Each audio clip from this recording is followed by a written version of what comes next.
നമ്മുടെ മലയാളികൾക്ക് ഏറ്റവും പ്രിയപ്പെട്ട മത്സ്യമാണ് മത്തി അല്ലെങ്കിൽ ചാള. ഈ ചാള ഒട്ടുമിക്ക പേരും മേടിക്കാത്തത് അതിനൊരു സ്മെല്ലുണ്ട്, ഭയങ്കര സ്മെല്ലാണ്. നമ്മൾ എത്ര കൈയിട്ട് സോപ്പിട്ട് കഴിയുമെന്ന് പറഞ്ഞാലും ഷാമ്പൂട്ട് കഴിയുമെന്ന് പറഞ്ഞാൽ പോലും ആ സ്മെല്ല് മാറാത്തൊരു സ്മെല്ലാണ് ഈ മത്തിക്ക്. എന്നാൽ ഈ മത്തിക്ക് സ്മെല്ല് പോകാൻ വേണ്ടിയിട്ടൊരു ചെറിയ ട്രിക്കാണ് പറഞ്ഞു തരുന്നത്. ഒട്ടുമിക്ക പേർക്കും അറിയാമായിരിക്കും, അറിയാത്തവർക്ക് വേണ്ടിയിട്ടാണ് ഈ പരിപാടി ചെയ്യുന്നത്. ഒരു സിമ്പിൾ പരിപാടിയാണ്, നമുക്കൊന്ന് നോക്കാം. ഇത് നമ്മളെ പാളയംതോടൻ്റെ ഇലയാണ്, പാളയംതോടൻ വാഴ ഇല.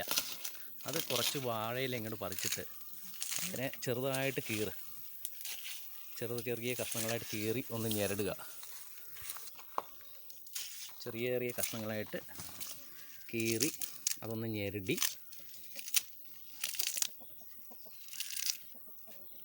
അതിനകത്തൊട്ടിടുക. ഞെരട് നല്ല ഊണൊക്കെ ഞെരടിയെടുത്ത് അങ്ങനെ അതിനകത്തൊട്ടിട്. എന്നിട്ട്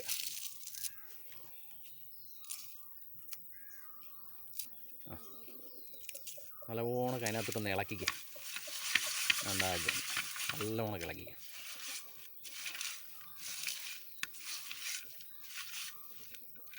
അതിനകത്ത് ഉപ്പുകല്ല് ഇട്ടിട്ടുണ്ട്, എല്ലാവരും ഉപ്പുകല്ല് ഇടുന്നതാണ്. അതിൻ്റെ കൂട്ടത്തിൽ ശകലം വാഴയില കൂടെ കീറി അതിനകത്തൊട്ട് ഇട്ട് കഴിഞ്ഞാൽ ഇളക്കി കഴിഞ്ഞാൽ ഉണ്ടല്ലോ, മത്തി മണപ്പിച്ചെന്ന് പറഞ്ഞാൽ സ്മെല്ലെന്ന് പറഞ്ഞ സാധനം അതിനകത്ത് അടിക്കത്തില്ല. നിങ്ങളൊന്ന് പരീക്ഷിച്ച് നോക്ക്, പരീക്ഷിച്ച് നോക്കിയിട്ട് പറ. നല്ലോണം ഇളക്കാൻ കേട്ടോ. അത് ചൂടമീനാണ്, അതിനൊന്നും ഇളക്കേണ്ട ആവശ്യമൊന്നുമില്ല, അതിനൊന്നും വലിയ സ്മെല്ലൊന്നും വരത്തില്ല. ഇത് മത്തിയാണ്, നല്ല സ്വയംബൻ വലിയ മത്തി കിട്ടിയിട്ടുണ്ട്. ചെറിയ മത്തിയൊക്കെ പോയെന്ന് തോന്നുന്നു. അത് കാരണം ഇത്തിരി നാൾക്ക് ശേഷമാണ് മത്തി മേടിക്കുന്നത്. നല്ല വലിയ മത്തി കിട്ടിയിരുന്നത്. ഇതിനകത്ത് വേറൊരു കാര്യം ചേർത്തിട്ടില്ല, ഇത് വാഴയിലയാണ്, ഒന്നും ചേർത്തിട്ടില്ല. ഇത് നിങ്ങളൊന്ന് ട്രൈ ചെയ്തിട്ട് നോക്കി പറ. ഇനി ആ വാഴയിലെല്ലാം റിമൂവ് ചെയ്ത് നിൻ്റെ കയ്യത്തേക്ക് ആ കയ്യിലെ സ്മെല്ല് വരെയും പോകുമെന്നുള്ളതാണ്. കയ്യെ തേച്ചോ, വേറെയും വാഴയിലെടുത്ത് നമുക്ക് കയ്യൊന്ന് തേക്കാൻ കിട്ടും. കയ്യെ പോലും ഒരു ശകലവും സ്മെല്ല് വരത്തില്ല. നിങ്ങളൊന്ന് പരീക്ഷിച്ച് നോക്കിയിട്ട് ഇതിൻ്റെ റിസൾട്ട് മെസ്സേജായിട്ട് ഇടണം. അറിയാത്തവർക്ക് വേണ്ടി ഒന്ന് ഷെയർ ചെയ്ത് കൊടുക്കണം.